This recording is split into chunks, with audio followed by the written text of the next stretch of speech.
श्री हनुमान का अवतरण। चैत्र शुक्ला 15 मंगलवार की पवित्र बेला शिव अपने परमाराध्य श्री राम की मुनिमनमोहिनी अवत लीला के दर्शन एवं उसमें सहायता प्रदान करने के एक अपने अंश 11वें रुद्र से इस शुभ तिथि और शुभ मुहूर्त में माता अंजना के गर्भ से पवन पुत्र महावीर हनुमान के रूप में धरती पर अवतरित हुए। कल्प भेद से कुछ लोग इनका प्राकट्यकाल चैत्र शुक्ल एकादशी के दिन मघा नक्ष मानते हैं, कुछ कार्तिक कृष्ण चतुर्दशी को और कुछ कार्तिक की पूर्णिमा को पवन पुत्र का जन्म मानते हैं। कोई मंगलवार तो कोई शनिवार को उनका जन्मदिन स्वीकार करते हैं। भावुक भक्तों के लिए अपने आराध्य की पुण्यमयी तिथियां श्रेष्ठ हैं। ओम भगवान शिव के 11वें रुद्रावतार मारुतात्मज केसरी किशोर अंजनानंदन के धरती पर चरण रखने के समय प्रकृति पूर्णतया रमय हो गई थी। दिशाएं प्रसन्न थीं। सूर्य देव की किरणें सुखद शीतल थीं। सरिताओं में स्वच्छ सलिल बहने लगा था। पर्वत उत्सुक नेत्रों से आंजनेय के आगमन की प्रतीक्षा कर रहे थे। प्रपात प्रसन्नता से उछलते हुए गतिशील थे। वनों, उपवनों, बागों और वाटिकाओं में विविध रंग के मनोहर पुष्प खिल उठे थे, उन पर भ्रमरावली गुंजार कर रही थी। मदमत्त वायु मंथर गति से डोल रहा था। भगवान शंकर माता अंजनी के लाल के रूप में प्रकट हुए। प्राकट्य काल में ही हनुमान जी का सौंदर्य अतुलनीय एवं अवर्णनीय था। उनकी अंग कांति पिंगल वर्ण की थी। उनके रोम, केश एवं नेत्र भी पिंगल वर्ण के ही थे। हनुमान जी विद्युत छटातुल्य सुवर्ण निर्मित मनोहर कुंडल धारण किए हुए ही माता अंजना की कुक्षी से अवतरित हुए।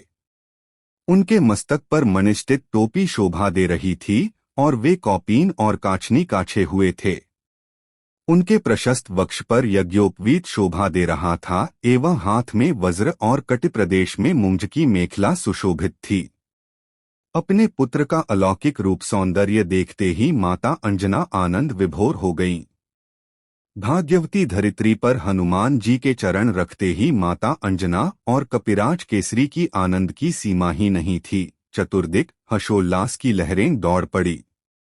देवगण, ऋषिगण, कपिगण, पर्वत, प्रपात, सरिता, समुद्र, पशु पक्षी और जड़चेतन ही नहीं, स्वयं माता वसुंधरा पुलकित हो उठीं। सर्वत्र हर्ष एवं उल्लास प्रसरित था। चतुर्दिक आनंद का साम्राज्य व्याप्त हो गया था। वल्यकाल माता अंजना अपने प्राणप्रिय पुत्र हनुमान जी का लालन पालन बड़े ही मनोयोग पूर्वक करती। कपिराज केसरी भी उन्हें अतिशय प्यार करते। जब हनुमान जी प्रसन्नता पूर्वक किलकते तो अंजना और केसरी आनंदमग्न हो जाते। हनुमान की बाल क्रीड़ाएं अत्यंत आकर्षक और सुखद तो थी ही, अद्भुत भी होती थीं। एक बार की बात है, कपिराज केसरी कहीं बाहर गए हुए थे। माता अंजना भी बालक को पालने में लिटाकर वन में फल फूल लेने को चली गईं। बालक हनुमान जी को भूख लगी।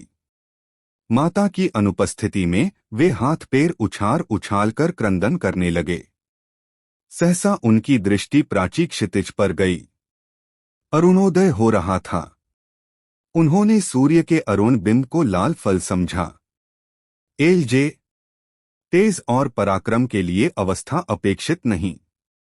यहाँ तो हनुमान जी के रूप में अंजना के अंक में प्रत्यक्ष प्रलयंकारी शंकर 11वें रुद्र क्रीड़ा कर रहे थे। वायुदेव ने पहले ही उन्हें उड़ने की शक्ति प्रदान कर दी थी। हनुमान जी उछले और वायु वेग से आकाश में उड़ने लगे। पवनपुत्र तीव्र गति से उड़ते चले जा रहे थे। उन्हें इस प्रकार वेग पूर्वक उड़ते देखकर देव, दानव और यक्षादि विस्मित होकर कहने लगे, इस वायुपुत्र के वेग के तुल्य वेग तो स्वयं वायु, गरुड़ और मन में भी नहीं है। इसी आयु में शिशु का ऐसा वेग और पराक्रम है तो यौवन काल में इसकी शक्ति कैसी होगी। वायुदेव ने अपने पुत्र को सूर्य की ओर जाते देखा तो उनके मन में चिंता हुई, मेरा यह बच्चा कहीं सूर्य की प्रखर किरणों से झुलस न जाए। इस कारण वे बर्फ के समान शीतल होकर उसके साथ चलने लगे। सूर्यदेव ने अलौकिक बालक को अपनी ओर आते देखा तो उन्हें समझते देर न लगी कि ये पवन पुत्र अपने पिता के वेग से मेरी ओर आ रहे हैं और स्वयं पवन देव भी उनकी रक्षा करने के लिए साथ ही उड़ रहे हैं। सूर्यदेव ने अपना सौभाग्य समझा। आहा, स्वयं भगवान चंद्रमौली ही हनुमान जी के रूप में मुझे कृतार्थ करने के लिए पधार रहे हैं। अंशुमाली की अग्निमय किरणें शीतल हो गईं। हनुमान जी सूर्य के रथ पर पहुंचकर उनके साथ क्रीड़ा करने लगे। संयोग की बात, उस दिन अमावस्या तिथि थी। सिंही का पुत्र राहु सूर्यदेव को ग्रसने के लिए आया तो भुवन भास्कर के रथ पर बैठे हुए उस बालक को देखा।